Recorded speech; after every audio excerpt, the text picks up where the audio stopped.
प्रमुख ख़बर शामिल कयूं पिया। सदर अली हसन सोलंकी जे रिपोर्ट मुताबिक़ मेलो मंज़ूर शाह लखयारी हालियाणी पंहिंजी पुॼाणी ते पहुतो। मेले जी आख़िरी धमाल जे ॾींहुं मेले दुकानदारनि सेठ शाहिद हुसैन सोलंकी, सेठ उबैदुल्लाह सोलंकी, नाना कादिर बख्श सोलंकी जी तरफ़ां मेले जे गादी नशीन MNA सैयद इबरार अली शाह ऐं मेले जे इंतज़ामिया संभालींदड़ वॾेरो मोहम्मद मुरीद ख़ान सोलंकी जी दावत प्रोग्राम मुनक़िद कयो वियो। शानदार इस्तक़बाल कयो वियो ऐं वॾेरो मोहम्मद मुरीद ख़ान सोलंकी खे बोस्की पटके जी पग ॿधाई वई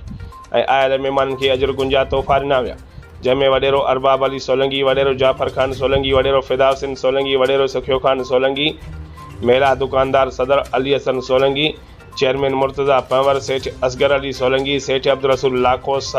सेठ वलीजान पठान, सेठ निसार अहमद सोलंकी, सेठ नज़ीर अहमद सोलंकी, सेठ